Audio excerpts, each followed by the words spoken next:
लोगों के बारे में सोचना ही छोड़ दो, चाहे वह अपने करीबी ही क्यों ना हो। खुद पर ध्यान दो, खुद के ऊपर काम करो, खुद को कैसे बदलना है, इस विषय पर हम आज एक आपको कहानी सुनाएंगे। तो चलिए शुरुआत करते हैं। बहुत समय पहले की बात है। एक बहुत ही बुद्धिमान सन्यासी एक जंगल के पास अपनी कुटिया बनाकर रहा करता था। जो भी उनके पास अपनी समस्या लेकर आता, वह बहुत ही बुद्धिमानी से उसकी समस्या का समाधान निकाल देते। एक दिन वह वहीं पास के ही एक गांव में भिक्षाटन के लिए गए। जब वो भिक्षा मांगकर वापस लौट रहे थे, तो रास्ते में उन्हें एक युवा व्यक्ति ने रोक लिया और कहा, मैंने सुना है कि आप किसी भी समस्या को बड़ी बुद्धिमानी से सुलझा देते हैं। हालांकि मुझे तो ज्यादा विश्वास नहीं कि आप मेरी इस जटिल समस्या को सुलझा पाएंगे, लेकिन मैंने लोगों से आपकी बुद्धिमानी के बहुत से किस्से सुन रखे हैं। इसलिए मैं आपसे एक बात जानना चाहता हूं कि हमें किसी भी काम में असफलता की घबराहट क्यों होती है, और हम अपने किसी भी लक्ष्य को असफलता के घबराहट के बिना कैसे प्राप्त कर सकते हैं। युवा व्यक्ति का यह प्रश्न सुन बौद्ध सन्यासी मुस्कुराए और बोले, मैं तुम्हारे इस प्रश्न का उत्तर जरूर दूंगा, और उसके बाद से तुम्हारी सारी घबराहट भी खत्म हो जाएगी।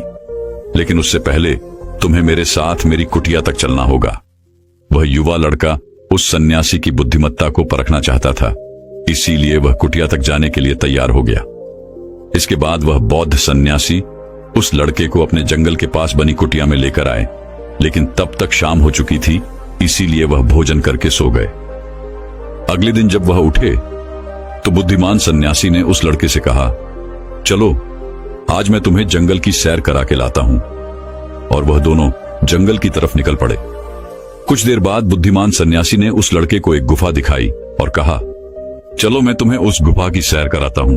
लड़के ने कहा, हाँ चलिए, मुझे भी जंगल की गुफा देखने की काफी दिनों से इच्छा थी। इसके बाद वे दोनों गुफा के अंदर चले गए।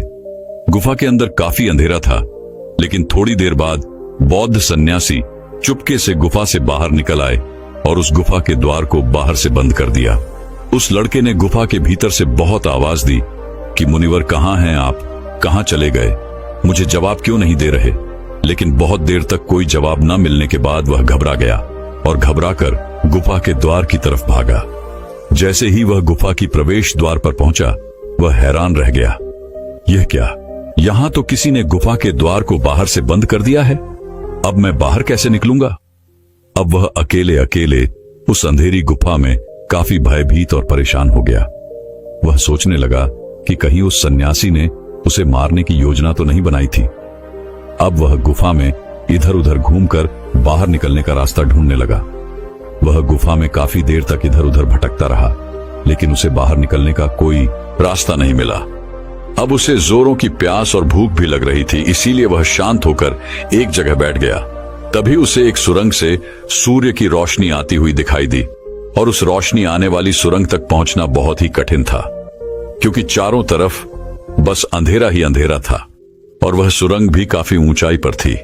पर फिर भी वह तुरंत उठा और अपनी सारी भूख प्यास को भूलकर अपना सारा ध्यान उस गुफा से बाहर निकलने पर लगा दिया। काफी मेहनत और प्रयास करने के बाद वह उस सूर्य की रोशनी आने वाली सुरंग तक पहुंच गया, और कुछ दूर तक उस सुरंग में ही ऊपर चढ़ता गया। तभी अचानक उसे वह सन्यासी हाथ आगे बढ़ाता हुआ दिखाई दिया। वह लड़का झट से उस सन्यासी का हाथ पकड़कर बाहर आ गया, और बाहर निकलते ही उस सन्यासी को गुस्से से चिल्लाकर कहा, मुनिवर आप पागल हो गए हैं। आप मुझे अंधेरी गुफा में अकेले छोड़कर आ गए। आपको पता है मैं कितना भयभीत हो गया था और मुझे कितने जोरों की प्यास लगी है।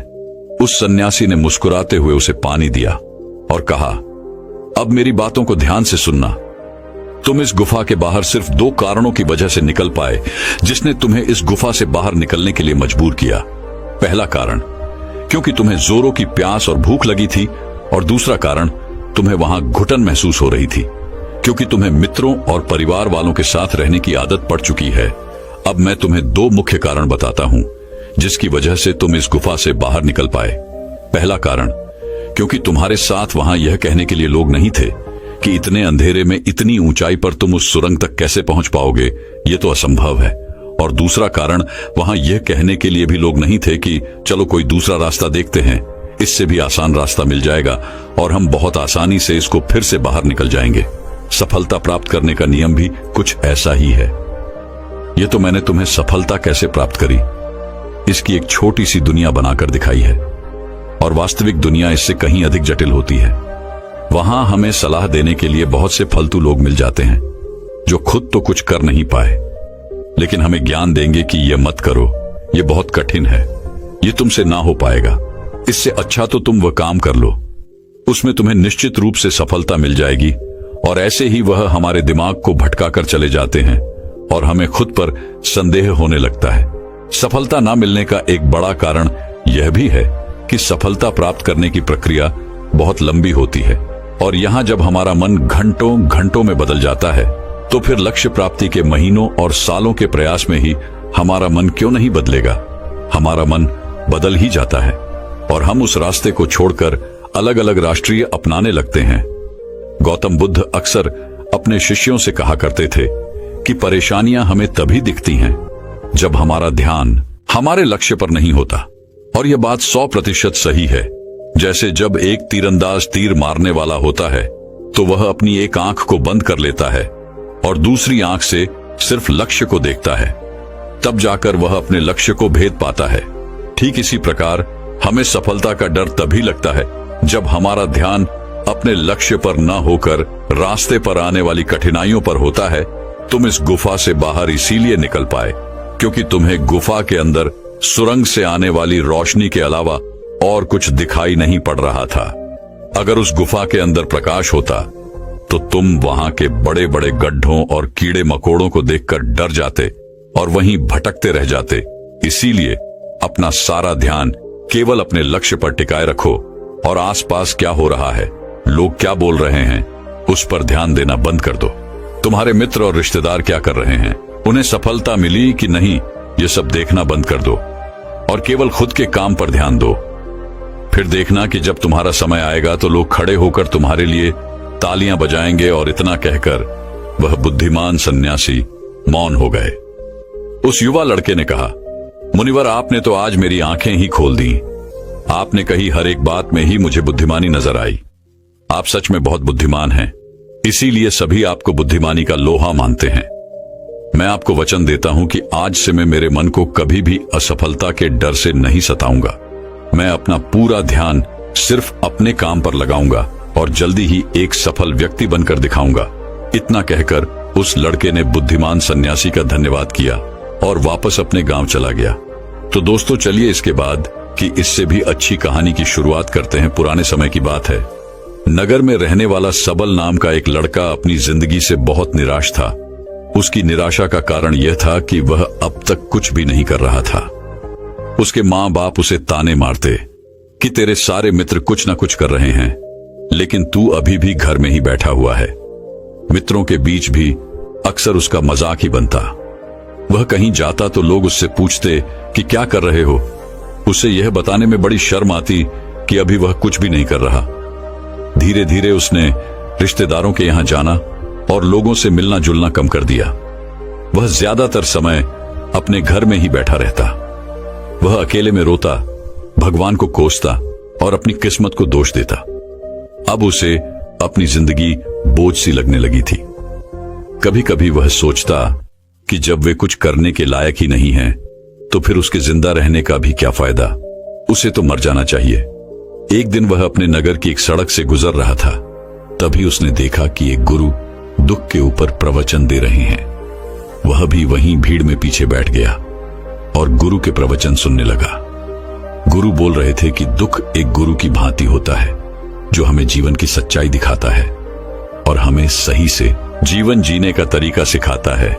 आप चाहें तो अपने दुख रूपी गुरु से जीवन जीना भी सीख सकते हैं और चाहें तो उस दुख में डूबकर बैठकर रो भी सकते हैं। सबल भी गुरु की यह सारी बातें ध्यान से सुन रहा था, लेकिन उसे गुरु की यह बातें सही नहीं लगी। उसने खड़े होकर कहा, दुख कुछ भी सीखा कर नहीं जाता, सिर्फ पीड़ा देकर जाता है। दुख की पीड़ा अनंत होती है। ऐसा लगता है इसके बाद कुछ भी नहीं होने वाला, कुछ भी नहीं मिलने वाला। मृत्यु भी उसके सामने छोटी लगने लगती है। गुरु ने कहा, आखिर क्या दुख है तुम्हें? सबल ने अपना सारा दुख गुरु के समक्ष कह सुनाया और पूछा, क्या आपके पास मेरे इस दुख का कोई समाधान है?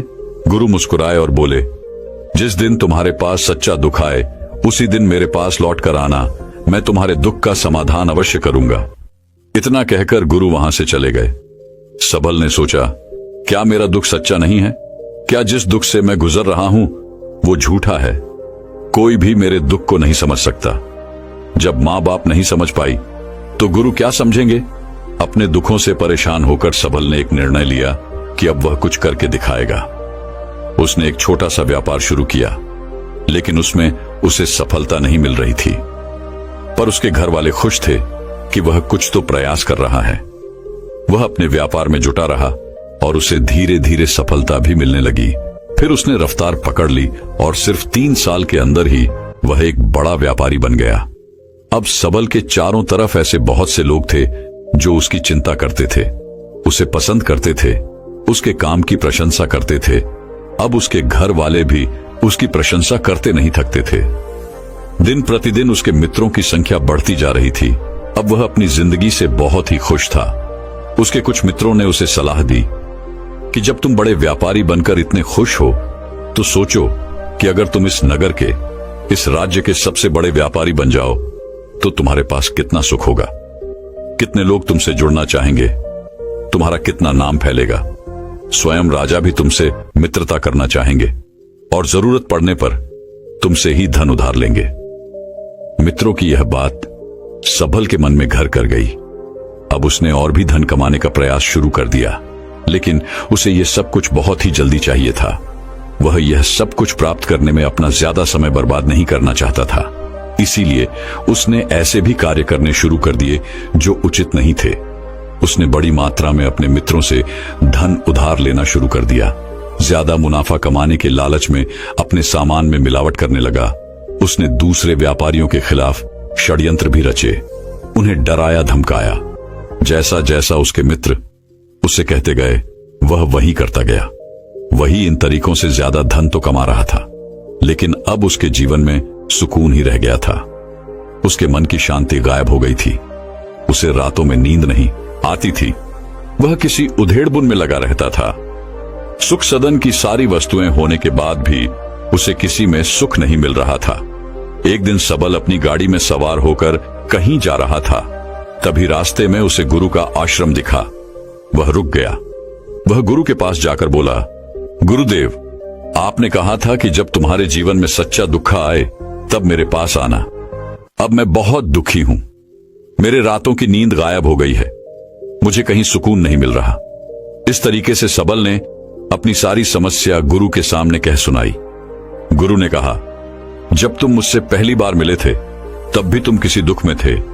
तुमने उस दुख से क्या सीखा? सबल ने कहा, मैंने सीखा कि सिर्फ सोचने और चिंता करने से कुछ नहीं होता। अपनी सोच को सच करने के लिए कर्म करना पड़ता है, और सिर्फ कर्म करने से भी कुछ नहीं होता।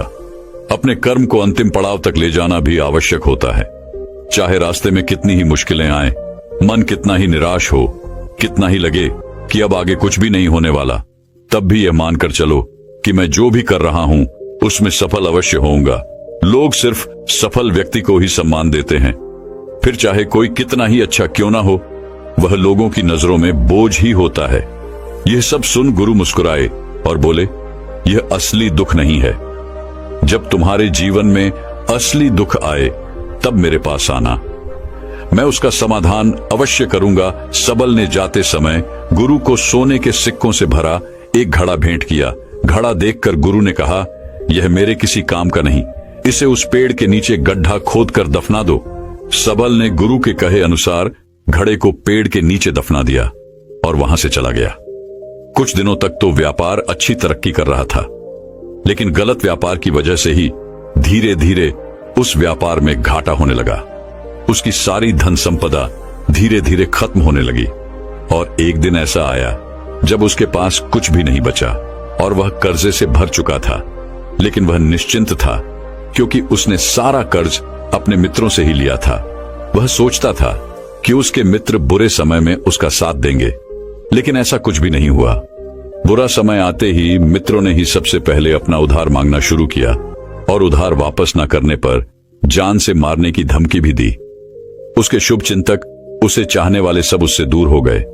उसके वो मित्र जो उसके साथ मौज मस्ती किया करते थे अब उससे दूर भागने लगे।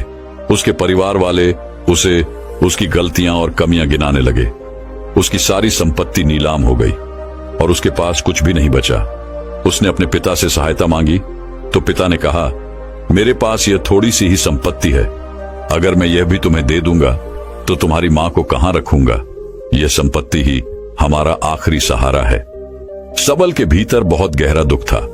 उसके आसपास ऐसा कोई भी नहीं था जो उसके दुख को समझ सके, उसे संभाल सके। लोगों से मिले इस धोखे और विश्वासघात की वजह से ही वह अंदर तक टूट गया। उसे लगने लगा, अब जीने का क्या मतलब? अब तो मृत्यु ही एकमात्र सहारा है, वह आत्महत्या करने। एक पहाड़ी की तरफ जा रहा था कि तभी उसे याद आया, गुरु ने कहा था, जब तुम्हारे जीवन में असली दुख आए तब मेरे पास आना।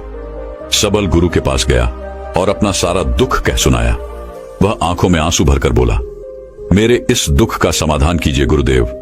गुरु ने कहा, जब तुम्हारे जीवन में असली दुख आए तब मेरे पास आना, मैं उसका समाधान अवश्य करूंगा। सबल ने कहा, अभी जो मेरे जीवन में घट रहा है वह दुख नहीं है। आखिर असली दुख होता क्या है गुरुदेव? गुरु ने कहा, सबसे पहले तुम यह बताओ कि तुमने अपने इस दुख से क्या सीखा? सबल ने कहा, मैंने सीखा कि जो लोग हमारी सफलता, हमारी तरक्की की वजह से हमारे जीवन में आए हैं वह हमें धोखा अवश्य देंगे, क्योंकि वह बुरे समय में हमारे साथ खड़े नहीं होंगे। वह केवल अच्छे समय में हमारा फायदा उठाएंगे और बुरे समय में छोड़कर चले जाएंगे।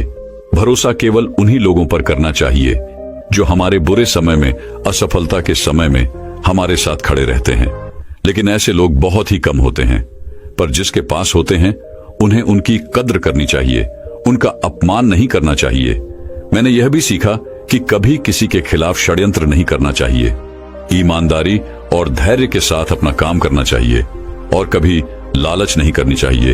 अपना सारा दुख और अनुभव बताने के बाद सबल आंखों में आंसू भरकर गुरु के सामने बैठा रहा। थोड़ी देर बाद गुरु उठे और उस पेड़ के नीचे गड्ढा खोदकर वह घड़ा बाहर निकाला जो सोने के सिक्कों से भरा हुआ था और उस सबल को दे दिया और कहा, जब तुम्हारे जीवन में असली दुख आए तब मेरे पास आना। सबल ने गुरु को धन्यवाद दिया और उन्हें प्रणाम कर वहां से चला गया। उसने उस घड़े से एक छोटा व्यापार शुरू किया और वह एक छोटा व्यापारी बनकर भी खुश था। उसने पूरी लगन और ईमानदारी से व्यापार किया।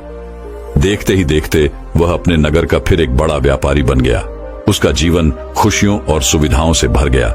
लेकिन कोई कितना भी अच्छा हो, कितना भी अच्छा काम करे, दान करे, लोगों की मदद करे, लेकिन जीवन में दुख तो आता ही है। तो सबल के जीवन में भी दुख आया। उसके माता पिता एक ही दिन में मृत्यु को प्राप्त हो गए। सबल अपने माता पिता से बहुत प्रेम करता था, इसलिए उसे उनकी मृत्यु से बहुत गहरा आघात पहुंचा। वह उन दोनों के पार्थिव शरीर को शमशान घाट ले गया, जहां उनकी अंतिम क्रिया की गई। वहां उसने अपने माता पिता के शरीर को जलते हुए देखा तो उसका मन बेचैन हो गया। उसके अंदर बहुत से प्रश्न उठने लगे। वह घर वापस आया तो उसने अपने माता पिता के घर और संपत्ति को देखा जिसके लिए उसके पिता हमेशा लड़ते रहते थे। आज वो लावारिस पड़ी है। आज उसकी देखरेख करने वाली, उसके लिए लड़ने वाली इस दुनिया से ही चले गए। उसके पिता ने जो भी कमाया था, जो भी बनाया था, वह सब यही रह गया था। एक दिन पहले तक किसी से भी अपनी संपत्ति के लिए लड़ जाने वाले उसके पिता आज खुद इस दुनिया से अलविदा हो गए थे। उसका मन इसी तरह के अनेक विचारों के बवंडर में फंसा हुआ था। उसे अंदर से अकेलापन और डर महसूस हो रहा था। उसे कुछ खालीपन सा महसूस हो रहा था। उसे लग रहा था कुछ तो है जिसे वो समझ नहीं पा रहा। इसीलिए वो गुरु के पास गया। उसे देखते ही गुरु ने कहा, क्या जीवन में कोई दुख है? सबल ने कहा, वैसे तो जीवन में कोई दुख नहीं है गुरुदेव, सब सुख है, सब अच्छा चल रहा है। लेकिन आज मेरे माता पिता की मृत्यु हो गई। इस घटना से मेरा मन बहुत दुखी और बेचैन है। गुरु ने कहा, इसमें दुखी होने वाली कौन सी बात है? एक दिन तो सभी के प्रियजनों को मरना ही है। हमेशा जीवित न तो कोई रहा है और न ही कोई रहेगा। एक दिन तो तुम्हें भी मरना ही है। हो सकता है कल ही मर जाओ या आज भी मर सकते हो। सबल ने कहा, यह आप क्या कह रहे हैं गुरुदेव कि मैं भी मर जाऊंगा? पर मैं तो अभी जवान हूं, गुरु ने कहा। इस भ्रम में तो सभी जी रहे हैं कि मृत्यु दूसरों को आती है, बूढ़ों को आती है, लेकिन बूढ़ों के सामने ही जवान मर जाते हैं, बच्चे मर जाते हैं। मृत्यु का किसी की उम्र से कोई संबंध नहीं, यह तो सबको अपना शिकार बना लेती है। गुरु की यह बातें सबल के मन में घर कर गई और वह चुपचाप वहां से चला गया। लेकिन उसका मन अभी बेचैन था, अब भी अशांत था। वह कुछ खालीपन सा महसूस कर रहा था।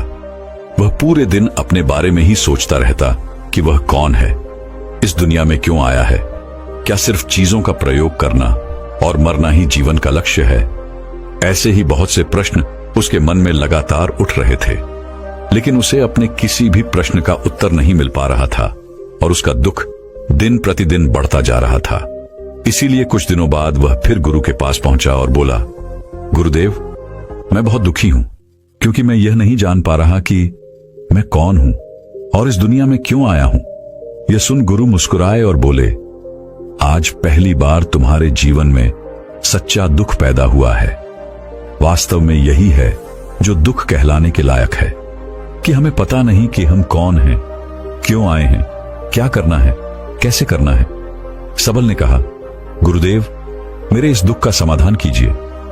गुरु ने कहा, हम सभी इंसान जीवन भर क्या इकट्ठा करते रहते हैं। सबल ने कहा, हम सभी इंसान जीवन भर धन, संपत्ति, मान सम्मान, परिवार, मित्र, पद प्रतिष्ठा इत्यादि इकट्ठा करते रहते हैं। गुरु ने कहा, क्या इन इकट्ठा की हुई सभी चीजों में से एक भी चीज हम अपने साथ ले जा सकते हैं? सबल ने कहा, नहीं गुरुदेव, इनमें से कुछ भी साथ नहीं जाता। मेरे माता पिता के साथ भी कुछ नहीं गया, सब तो यही छूट गया, घर, परिवार, संपत्ति, सब कुछ। गुरु ने कहा, अब मेरी बातों को ध्यान से सुनना। इस दुनिया में हमें जो इकट्ठा करना चाहिए वो तो हम कभी इकट्ठा करते ही नहीं।